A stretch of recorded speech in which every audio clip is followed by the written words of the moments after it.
Hi my dear student, I am Ritesh Kumar Verma. मैं आप लोगों को नेक्स्ट टॉपिक बताने जा रहा हूँ ड्यूडेनम।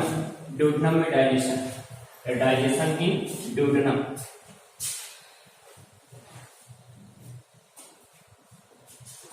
Digestion in duodenum.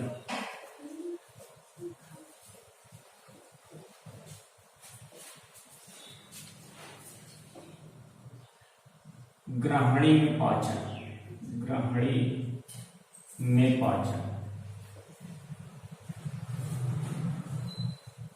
जैसा कि आप लोग इसके पहले जान चुके हैं कि आमाशय में पाचन हमने आपको बताया था कि आमाशय में किस प्रकार से पाचन होता है और कौन कौन सी एंजाइम सिक्रीट होती हैं, तो उस एंजाइम के बारे में हमने आपको बताया था। ठीक है, वहां पे जो मतलब मेनली रूप से प्रोटीन का डाइजेशन होता है। तो हम आते हैं, सबसे पहले देखते हैं ग्रहणी में।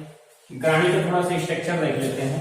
ये जो है स्टमच, स्टमच से होता हुआ सी के आकार की नलिका, या आप ये कह सकते हैं डाइजेस्टिव सिस्टम जो है थोड़ा कर्व लाइक स्ट्रक्चर में जो है सी जैसी संरचना में परिवर्तित होती है। और उसके जो है एक साइड में पैंक्रियाज या आग्नेयाशय होता है और दूसरी साइड में इसके जो है लीवर होता है। और इस लीवर में ही गॉल ब्लैडर होता है। लीवर, गॉल ब्लैडर,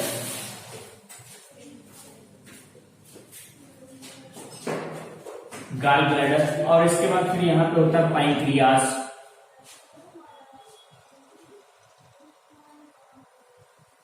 पैंक्रियाज जो प्रेजेंट होता है, पैंक्रियाज का वर्क होता है कि ये पैंक्रियाटिक जूस सिक्रीट करता है, लेकिन यहाँ पे अनेक प्रकार के हार्मोनल इफेक्ट होते हैं। इससे पहले जो हमको सबसे पहले क्या होता है, भोजन जैसे ही या फूड मटेरियल जिसे काइम कहते हैं, काइम जैसे ही जो मतलब स्टमच से होता हुआ, स्टमच से जो है पाइलोरिक वाल्व द्वारा होता हुआ भोज्य पदार्थ कहाँ पहुंचता है, ड्यूडेनम में। तो ड्यूडेनम में पहुंचने के बाद यहाँ पर बाइल जूस का सिक्रीशन होता है या पित्त रस का जो है श्रावण होता है। किस चीज का श्रावण होता है?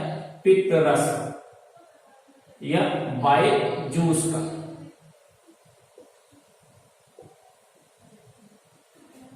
बाइल जूस का सिक्रीशन होता है। बाइल जूस का वर्क क्या होता है? बाइल जूस का वर्क होता है कि ये जो है मतलब फूड मटेरियल को या भोजन को जो है, भोजन के पीएच वैल्यू को जो है चेंज करता है। यानी भोजन का जो पीएच वैल्यू था या काइम का जो पीएच वैल्यू स्टमच में था वो 1.5 से 3.5 था, और बाइल जूस का जो पीएच वैल्यू होता है वो जो है 7.8 से 8.3 होता है। यानी कहने का मतलब कि स्टमच में जो फूड मटेरियल का जो है, जो भोज्य पदार्थों का जो मीडियम था वो एसिडिक था, हाईली एसिडिक या अत्यधिक अम्लीय था। और उसके बाद फिर बाइल जूस के सिक्रीशन से जो है क्या होता है कि ये मीडियम जो है ड्यूडेनम में आकर के अम्लीय से क्षारीय हो जाता है या एसिडिक से जो है बेसिक हो जाता है। और पैंक्रियाज से जो पैंक्रियाटिक जूस निकलते हैं।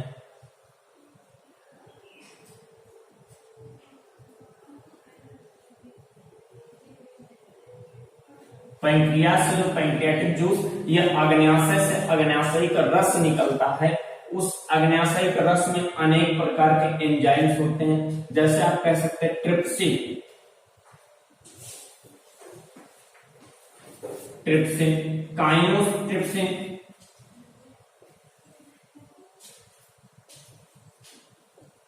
काइमोट्रिप्सिन, एमाइलेज,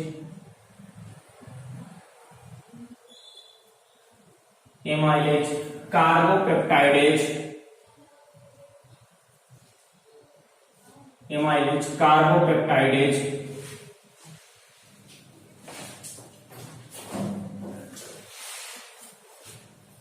कार्बोपेप्टाइडेज और लाइपेज। यानी ये जो है कुछ एंजाइम्स पाए जाते हैं जो पैंक्रियाटिक जूस में पाया जाता है। और पैंक्रियाटिक जूस को कंप्लीटली डाइजेस्टिव जूस कहा जाता है। Complete digestive juice.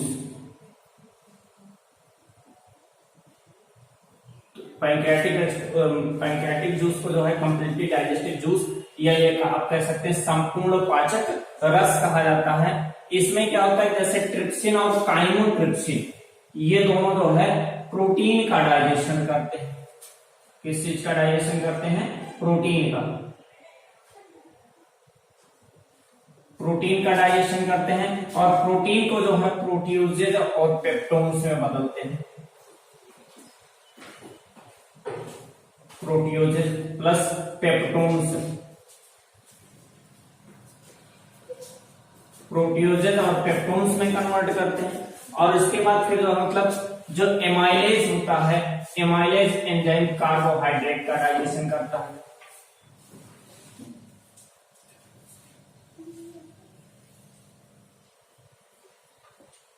कार्बोहाइड्रेट का डाइजेशन करता है। ये कार्बोहाइड्रेट को माल्टोज में बदलता है।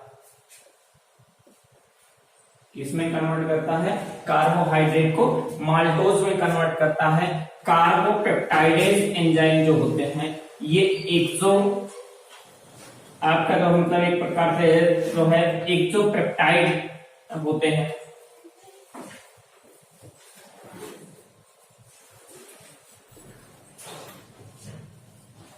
एक्सोपेप्टाइड एंजाइम होते हैं, या आप ये कह सकते हैं ये जो है पॉलीपेप्टाइड, जो आपका जो फाइट होता है, फाइट के जो मतलब लास्ट पॉइंट को जो मतलब बाहरी जो है पोर्शन को कट करते हैं, इस प्रकार से ये एक्सोपेप्टाइड होते हैं। और लाइपेज एंजाइम लिपिड पर वर्क करता है, लिपिड पर वर्क करके इसे फैटी एसिड और ग्लिसरॉल में तोड़ता है। फैटी एसिड और ग्लिसरॉल में तोड़ता है। इस प्रकार से आप ये चीज देख रहे हैं कि मतलब जो है यहाँ पर जो फूड मटेरियल में या काई में जितने भी मॉलिक्यूल होते हैं सबका डाइजेशन होता है। इसीलिए इसको जो है पैंक्रियाटिक जूस को कहा जाता है कंप्लीट डाइजेस्टिव जूस, या जो है संपूर्ण पाचक रस। तो इस प्रकार से यहाँ पर जो है फूड मटेरियल में आए हुए कार्बोहाइड्रेट, प्रोटीन, लिपिड या फिर अन्य मटेरियल जो भी होते हैं सबका डाइजेशन होता है। और आगे हम देखते हैं मतलब इसके बाद जो फूड मटेरियल होता है वो स्मॉल इंटेस्टाइन में पहुंचता है। स्मॉल इंटेस्टाइन में जो है पहुंचने के बाद वहां पर जो है मतलब उनकी वॉल में जो है कुछ आप ये कह सकते हैं कि जैसे क्रिप्स ऑफ लीवर ओवन होते हैं, या फिर जो है मतलब ब्रश ऑफ बॉर्डर होते हैं, विलाई होती है। ये सब चीजें जो है मतलब कहां पर प्रेजेंट होता है? स्मॉल इंटेस्टाइन में।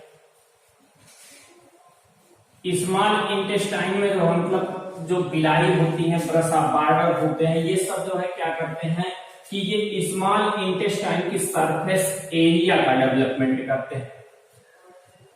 कह सकते हैं सरफेस एरिया, या उसके जो मतलब क्षेत्रफल को बढ़ाते हैं, क्योंकि स्मॉल इंटेस्टाइन में जो विलाई होती है उस विलाई के द्वारा ही जो है भोज्य पदार्थों का अवशोषण होता है। स्मॉल इंटेस्टाइन से निकला हुआ जो जूस होता है उस जूस को जो है सक्कस इंटेरिकस कहा जाता है। स्मॉल इंटेस्टाइन से निकले हुए जूस को क्या कहा जाता है? सक्कस इंटेरिकस। यानी इस प्रकार से ये स्मॉल इंटेस्टाइन,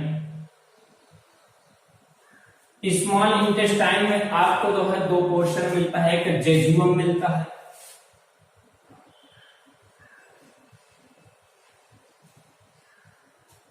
जेजुअम, और ilium.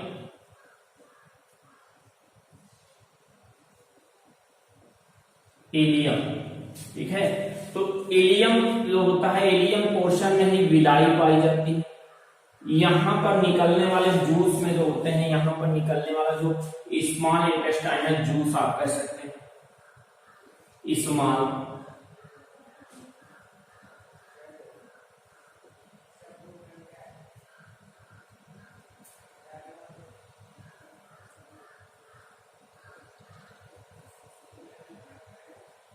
Small intestinal juice.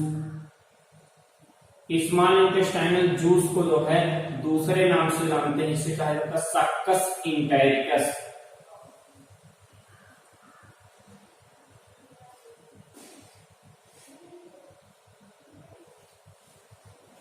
Succus इंटेरिकस कहा जाता है। और इस जूस में जो है मतलब इरेप्सिन होता है, इरेप्सिन, सुक्रेज, सुक्रेज होता है, माल्टेज,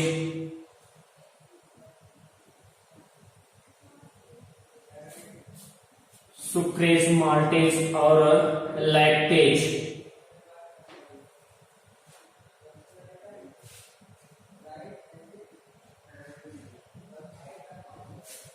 इरेप्सिन का वर्क होता है, ये प्रोटियोजेज और जो है पेप्टोन्स, प्रोटियोजेज, प्रोटियोजेज प्लस पेप्टोन्स को, प्रोटियोजेज और पेप्टोन्स को जो है ये कन्वर्ट करता है अमीनो एसिड में।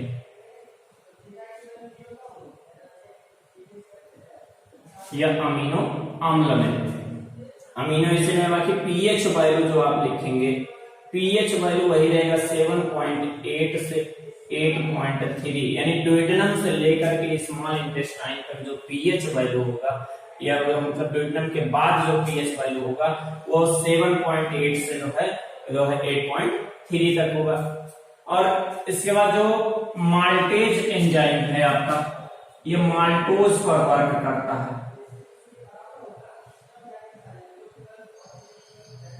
माल्टोज पर जो है कौन एंजाइम वर्क करेगा, माल्टेज एंजाइम, और इसे कन्वर्ट करेगा glucose plus glucose, glucose plus glucose में कौन एंजाइम वर्क कर रहा है, यहां पे आप इरेप्सिन लिखेंगे, इरेप्सिन एंजाइम, यहां लिखेंगे आप maltase enzyme, maltase enzyme. PH value जो होगा वो जो होगा 7.8 से 8.3, ये आप दिखाते जाएंगे। इसके बाद फिर आपका है सुक्रेज, माल्टेज, माल्टेज हो गया, सुक्रोज, सुक्रोज को जो है sucrase enzyme, sucrase enzyme convert करता है ग्लूकोज प्लस फ्रक्टोज में, ग्लूकोज और फ्रक्टोज में पीएच वैल्यू आप 7.8 से 8.3 करेंगे। फिर जो मतलब तीसरा पॉइंट है आपका लैक्टोज, लैक्टोज हमारा मिल्क शुगर होता है, यह दुग्ध शर्करा कही जाती है। लैक्टोज को lactase enzyme, lactase enzyme pH value 7.8 से 8.3, ये बदलेगा ग्लूकोज प्लस ग्लैक्टोज में, ग्लूकोज प्लस ग्लैक्टोज में, यानी इस प्रकार से जो है यहां तक पहुंचते पहुंचते सभी फूड मटेरियल का जो है कंप्लीटली डाइजेशन हो जाता है, या कंप्लीटली रूप से पाचन हो जाता है। थोड़ा सा ये चीज देख लें कि इसमें आ रहा कि नहीं। हाँ ठीक, कंप्लीटली रूप से यहाँ तक डाइजेशन हो जाता है। अब जैसे आप ये हमने आपको बताया कि इलियम पोर्शन में जो होता है, इसमें जैसे स्मॉल इंटेस्टाइन की जो आंतरिक भित्ति होती है, ऐसे आप कह सकते हैं फिंगर लाइक प्रोजेक्शन में, या अंगुलियों के समान संरचना में ये ऐसे उभरी हुई होती है, ठीक है, जिन्हें क्या कहा जाता है, विलाई, विलाई कहा जाता है। इस विलाई के अंदर जो है क्या होता है, इसके अंदर जो मतलब ब्लड वेसल्स होती है, ब्लड वेसल्स, लिम्फाइड वेसल्स, ठीक है,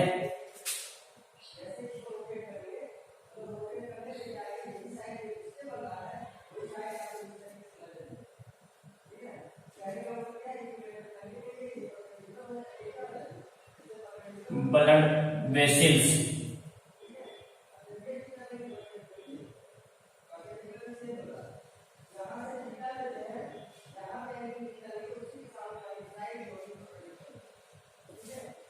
ब्लड वेसल्स होती हैं और यहीं पर जो है मतलब कुछ आपके लिम्फ वेसल्स होते हैं। लिम्फ की वेसल्स होती हैं। ब्लड वेसल्स में जो है जो एब्जॉर्प्शन होता है यानी विलाई के द्वारा ही जो है अवशोषण होता है। यहाँ पे जो एब्जॉर्प्शन होगा वो जो है ग्लूकोज,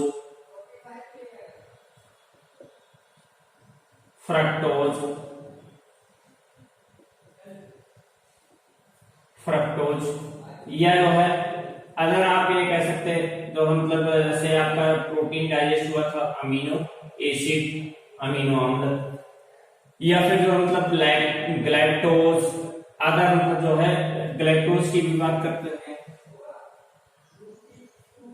ग्लैक्टोज। लेकिन लिम्फ ब्लड वेसल्स के द्वारा आप ये चीज कह सकते हैं, इसके द्वारा फैटी एसिड और प्लस ग्लिसरॉल, फैटी एसिड और ग्लिसरॉल का जो एब्जॉर्प्शन होता है, अवशोषण होता है, वो जो है लिम्फ ब्लड वेसल्स के द्वारा होता है। बाकी जो है और चीजों का जो एब्जॉर्प्शन या अवशोषण होता है वो ब्लड वेसल्स के थ्रू होता है। तो इस प्रकार से आप ये देख सकते हैं कि मतलब डाइजेशन का जो प्रोसेस था वो यहाँ पर इतना होता, ठीक है।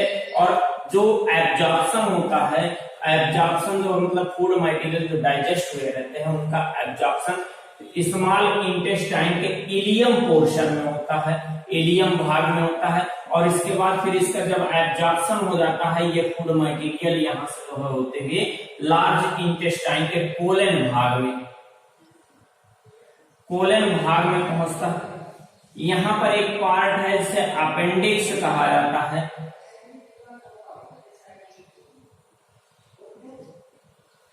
अपेंडिक्स कहा जाता है।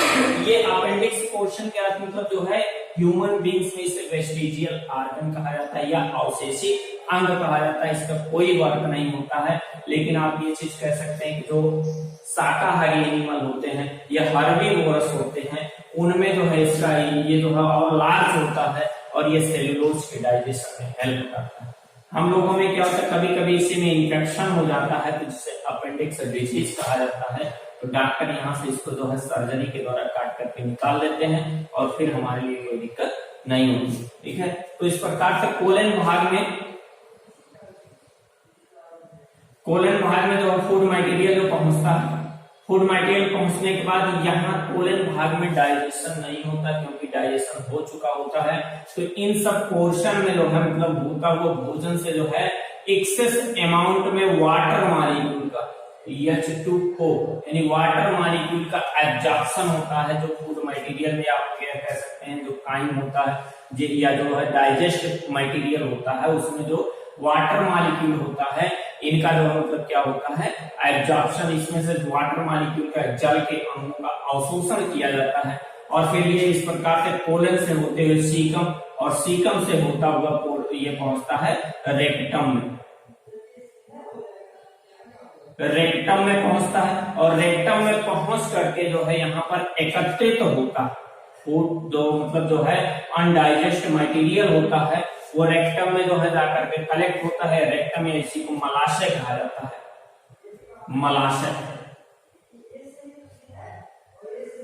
और इसके बाद मलाशय में एकत्रित होकर के अधिकतम सबसे हाईएस्ट अमाउंट में जो है वाटर मॉलिक्यूल का जो एब्जॉर्प्शन होता है वो जो है कहां पर होता है मलाशय में होता है। यहाँ पर तो मतलब इसके बाद फिर जो है एनस के थ्रू या गुदा के थ्रू, एनस या गुदा के थ्रू इस जो है अपशिष्ट पदार्थ को या अनडाइजेस्ट मटेरियल को जो है समय समय पर बाहर निकाल दिया जाता है। तो इस प्रकार से आप ये चीज देख सकते हैं ट्यूबनल से यानी जो है हमने आपको डाइजेशन इन जो है मतलब माउथ या बक्सल कैविटी आप कह सकते हैं, डाइजेशन इसोफेगस या फिर digestion in stomach, digestion in duodenum, digestion in small intestine.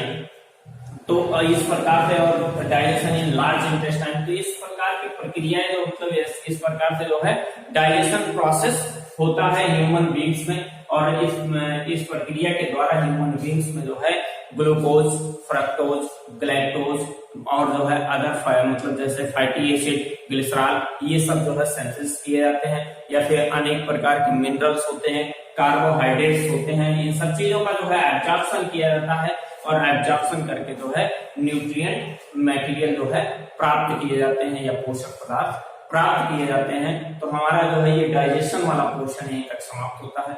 आप लोग सब्सक्राइब करिए, लाइक करिए और पढ़िए, मस्त रहिए, बेस्ट रहिए। Thank you.